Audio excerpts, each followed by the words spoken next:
ഒത്തിരിയേറെ പാരമ്പര്യങ്ങൾ നിറഞ്ഞു നിൽക്കുന്ന ഒരു ദേവാലയ അങ്കണത്തിലാണ് ഞാനിപ്പോൾ ആയിരിക്കുന്നത്. Saint Michael's church Thathampally, Changanassery അതിരൂപതയുടെ കീഴിലുള്ള ദേവാലയമാണ്.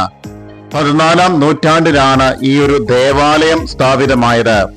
അതിനുശേഷം പിന്നീട് കടന്നു വന്ന വികാരിച്ചന്മാരുടെ നേതൃത്വത്തിൽ ഈ ഒരു ദേവാലയം ഒത്തിരിയേറെ മോടി പിടിപ്പിച്ചു എന്ന് മാത്രമേ ഉള്ളൂ. ഈ ഒരു ദേവാലയത്തിൽ നിന്ന് ഏകദേശം 3-4 കിലോമീറ്റർ മാത്രമാണ് ആലപ്പുഴ ബീച്ചിലേക്കുള്ളത്. അതുകൊണ്ട് തന്നെ ഒരു തീരപ്രദേശ രീതിയിലുള്ള ഒരു ദേവാലയമാണ് ഇവിടെ നമുക്ക് കാണുവാൻ സാധിക്കുന്നത്. 14-ാം നൂറ്റാണ്ടിൽ ഒരുപറ്റം വിശ്വാസികളായ ആളുകളുടെ ആകെത്തുകയാണ് ഈ ഒരു ദേവാലയം എന്ന് പറയുന്നത്. ഏകദേശം 1500ഓളം ഇടവക്കാരാണ് ഈ ഒരു ദേവാലയത്തോട് അനുബന്ധിച്ച് ഉള്ളത്. ഈ ഒരു ദേവാലയത്തിന് 2 മുഖഭാരങ്ങളാണ് ഉള്ളത്. ഏറ്റവും ആദ്യ ഭാഗത്തായിട്ട് കാണുന്ന ഈ ഒരു മുഖഭാരം മോണ്ടലത്തോട് അനുബന്ധിച്ച് ഈ ഒരു അടുത്ത കാലത്ത് പണിയപ്പെട്ടിരിക്കുന്നതാണ്.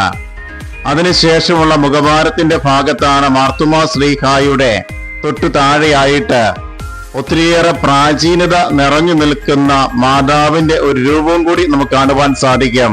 അന്നത്തെ കാലഘട്ടത്തിലുള്ള മാതാവിന്റെ രൂപം അത് അതേപടി എന്നും നിലനിർത്തിയിരിക്കുന്നു എന്നുള്ള വസ്തുതയാണ് അവിടെയുള്ള കൊച്ചച്ഛനിൽ നിന്ന് അറിയുവാൻ സാധിക്കുന്നത്. ഞാൻ ഈ ഒരു ദേവാലയത്തിൽ എത്തിച്ചേരുവാനുള്ള പ്രധാന കാരണമെന്ന് പറയുന്നത് വർഷങ്ങളായിട്ടുള്ള ഈ ഒരു ദേവാലയത്തിലെ പുതുതായിട്ട് നിയമിതനായ കൊച്ചച്ഛനുമായിട്ടുള്ള നല്ല ഒരു സൗഹൃദ ബന്ധമാണ് ദീർഘദൂരം യാത്ര ചെയ്ത് ഇവിടം വരെ എന്നെ എത്തിച്ചേർത്തിരിക്കുന്നത്. പ്രാചീനത ഒത്തിരിയേറെ നിറഞ്ഞു നിൽക്കുന്ന ദേവാലയമായതുകൊണ്ട് ഇതിന്റെ ഒരു എപ്പിസോഡ് എന്റെ പാദ്രീസ് യാത്രയിൽ ഒന്ന് പുറത്തിറക്കുവാൻ സാധിക്കും എന്നുള്ള ചിന്തയും സൗഹൃദം ഒന്ന് അയവിറക്കുവാൻ സാധിക്കും എന്നുള്ള മറ്റൊരു ചിന്തയും കൂടി ചേർന്നതുകൊണ്ടാണ് ദീർഘദൂരം യാത്ര ചെയ്ത് ഇവിടെ എത്തിച്ചേർന്നിരിക്കുന്നത്. മോണ്ടലത്തിലേക്കാണ് ഇപ്പോൾ നമ്മൾ പ്രവേശിച്ചിരിക്കുന്നത്. മോണ്ടലം കഴിഞ്ഞ് അടുത്ത മുഖഭാരത്തിന്റെ പ്രധാന കവാടം കഴിഞ്ഞ് ഈ ഒരു ദേവാലയത്തിലേക്ക് നമ്മൾ പ്രവേശിക്കുകയാണ്. ചങ്ങനാശ്ശേരി അതിരൂപതയുടെ അതേ പ്രൗഢി നിലനിർത്തിക്കൊണ്ടാണ് ഈ ഒരു ദേവാലയത്തിന്റെ എല്ലാവിധ സ്ട്രക്ചറും ഇന്നും നമുക്ക് കാണുവാൻ സാധിക്കുന്നത്. ദേവാലയം ആഗമന ഒരു വീക്ഷണം നടത്തുമ്പോൾ ഇത്തരണത്തിലാണ് നമുക്ക് കാണപ്പെടുന്നത്. അതിനുശേഷം ദേവാലയത്തിന്റെ അൾത്താരവിരി മാറ്റിക്കഴിയുമ്പോൾ നമുക്ക് അൾത്താരയുടെ മനോഹരമായ ദൃശ്യം നമുക്ക് കാണുവാൻ സാധിക്കുകയാണ്. അതും ഞാൻ ഒരു നിമിഷം വീഡിയോയിൽ പകർത്തിക്കൊണ്ടിരിക്കുകയാണ്. പ്രാചീനത അതേപടി നിലനിർത്തിക്കൊണ്ടുള്ള മനോഹരമായ ഒരു അൾത്താരയാണ് എനിക്ക് ഇവിടെ കാണുവാൻ സാധിച്ചിരിക്കുന്നത്.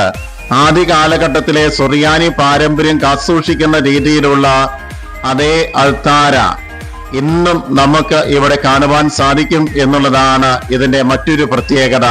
ലിറ്റർജിയുടെ കാര്യത്തിൽ അതേപടി പാരമ്പര്യങ്ങൾ കാത്തുസൂക്ഷിക്കുന്ന ചങ്ങനാശ്ശേരി അതിരൂപതയുടെ അതേ രീതിയിലും ഘടനയിലുമാണ് ഇതിന്റെ അൾത്താരയും ബേമയും ഒക്കെ നിലകൊള്ളുന്നത്.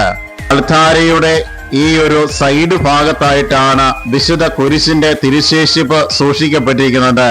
പാരമ്പര്യങ്ങളിലൂടെ കൈമാറി വന്ന ആ ഒരു തിരുശേഷിപ്പ് അതേപടി ഇന്ന് സൂക്ഷിക്കപ്പെട്ടിരിക്കുകയാണ്. ഈ അടുത്ത കാലത്താണ് ഈ ഒരു ഇടവകയുടെ മധ്യസ്ഥനും കൂടിയായ മിഖായൽ മാലാഖയുടെ ഈ ഒരു ചെറിയ ഗ്രോട്ടോ മോണ്ടലത്തിന്റെ സൈഡ് ഭാഗത്തായിട്ട് നിർമ്മിച്ചിരിക്കുന്നത്. ഒരാള് സ്പോൺസർ ചെയ്തതുകൊണ്ടാണ് ഈ അടുത്ത കാലത്തായിട്ട് ഈ ഒരു ഗ്രോട്ടോ ദേവാലയത്തോട് അനുബന്ധിച്ച് കടന്നു വന്നിരിക്കുന്നത് എന്നുള്ള കാര്യം ഇവിടെ നിയമിതനായ ജോമോനച്ചലിൽ നിന്ന് ഞാൻ മനസ്സിലാക്കുകയായിരുന്നു. ഈ ഒരു ഗ്രോട്ടോയുടെ വെഞ്ചിരിപ്പ് കഴിഞ്ഞിട്ട് ഏകദേശം 2 ദിവസമേ ആയുള്ളൂ എന്നുള്ള കാര്യം ഞാൻ മനസ്സിലാക്കുകയായിരുന്നു. അതുകൊണ്ട് തന്നെ ആളുകൾക്ക് പ്രാർത്ഥിക്കുവാൻ വേണ്ടി 24 മണിക്കൂറും ആദ്യ ഭാഗം എന്ന പോലെ ഇത് തുറന്നിട്ടിരിക്കുകയാണ് എന്നുള്ള കാര്യവും ഞാൻ മനസ്സിലാക്കുകയാണ്. ഈ ഒരു മിഖായേൽ മാലാഖിയുടെ രൂപവും കണ്ട് പ്രാർത്ഥിച്ചതിന് ശേഷം പുറത്തേക്ക് ഇറങ്ങി കഴിയുമ്പോൾ ഒരു ആഗമന വീക്ഷണം നടത്തുവാനും ഞാൻ മറന്നുപോയില്ല. ദേവാലയവും പള്ളിമുറിയും ഒക്കെ ഇരിക്കുന്നത് വളരെ കുറച്ച് സ്ഥലത്ത് മാത്രമാണ്, ഇടുങ്ങിയ രീതിയിലാണ്. എങ്കിലും ധാരാളം ആളുകൾ ഈ ഒരു ദേവാലയത്തിലേക്ക് കടന്നു വരാറുണ്ട്. ഒരു ദിവസം 5 വിശുദ്ധ കുർബാനകളാണ് ഈ ഒരു ദേവാലയത്തിൽ നടത്തപ്പെടുന്നത്. ദേവാലയത്തോട് അനുബന്ധിച്ച് പാർക്കിംഗ് ഏരിയയുടെ ഭാഗത്താണ് ഈ ഒരു ഗ്രോട്ടോ, മാതാവിന്റെ ഗ്രോട്ടോ നിലകൊള്ളുന്നത്. ഇവിടത്തെ തിരുനാളിനോട് അനുബന്ധിച്ച് വളരെ മനോഹരമായ പെയിന്റിങ്ങുകളാലും ഇലുമിനേഷനുകളാലും ഒക്കെ മനോഹരമാക്കിയിരിക്കുന്നതും എന്റെ വീഡിയോയിൽ നമുക്ക് കാണുവാൻ സാധിക്കും.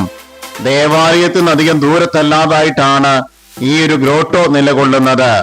ധാരാളം ആളുകൾ ഓരോ ദിവസവും ഈ ഒരു ഗ്രോട്ടോയ്ക്ക് മുമ്പിൽ പ്രാർത്ഥിക്കുവാനായിട്ട്, പ്രത്യേകിച്ച് കൊച്ചുകുട്ടികളൊക്കെ എത്തിച്ചേരാറുണ്ട് എന്നുള്ള കാര്യം അച്ഛനിൽ നിന്ന് ഞാൻ മനസ്സിലാക്കുകയാണ്.